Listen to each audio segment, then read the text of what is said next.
Hey guys, I'm going to try to record this one pretty quick before lunch. And so here's about 5 minutes over the 5 periods that Alistair McGrath talks about in the getting started of the book that we're using. Remember, the apostolic period goes back to the time of the apostles. So this is the shortest period.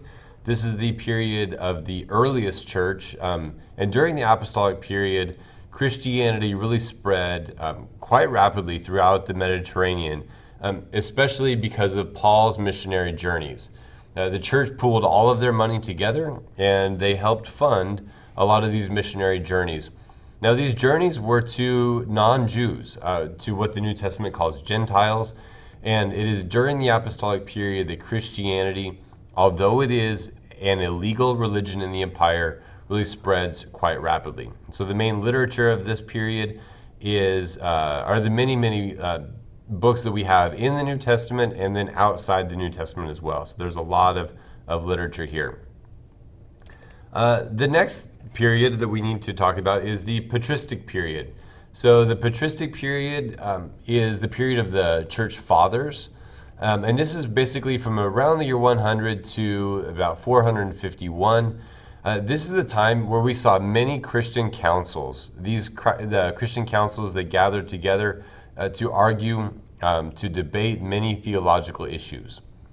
This is when we see the marriage, if you will, between faith, Christianity, and classic culture, as in Rome, because in the year 312, the Emperor Constantine won a battle, and he said that it was won because Jesus helped him fight that battle.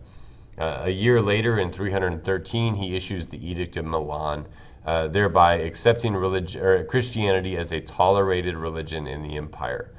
During the patristic period, we see the Bible emerge as one of the, it is closed in the year 367, limited to either 66 or 80 books. It depends on whatever your Christian tradition is.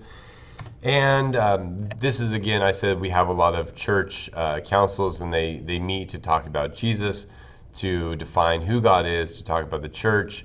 And the major writings, literature in this period was the writings of the people that are known as the church fathers.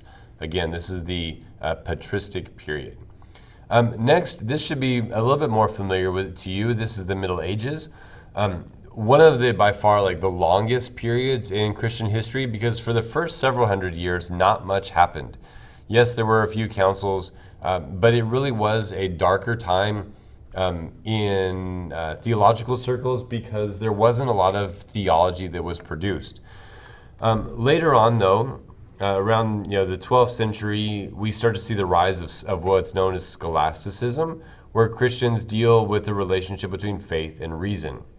This is really helped along by a gentleman named St. Thomas Aquinas, who was one of the doctors of Christianity.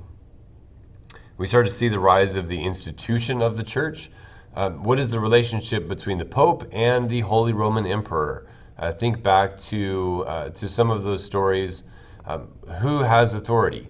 The Emperor of the Holy Roman Empire, or is it the Pope? Next, we have the Reformation. This one should be probably the most common to you. It began with an inadvertent it began inadvertently when Martin Luther posted the 95 Theses on the door of the church in Wittenberg, Germany.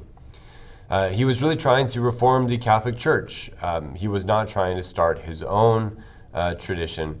The Catholic Church later on did have a reformation of its own, and the main literature of this time is the 95 Theses written by Martin Luther. And finally, we have the modern period. The modern period, we start to see the rise of humanism, the rise of individualism, and the fall of the empire, the power of the church. Here, what is the relationship between faith and science? Remember that many of these early scientists did believe that their endeavors were unpacking the beauty and the will, the knowledge of God. When Christianity came to America, America really is a new frontier for the religion, and it spreads quite rapidly, but it is very diverse. Some people say that there are about 35,000 Christian denominations here in America alone. So these are the 5 periods. You'll want to remember them, beginning with the apostolic period, the time of the apostles. That was the shortest. We have then the patristic period. The longest period is going to be the Middle Ages.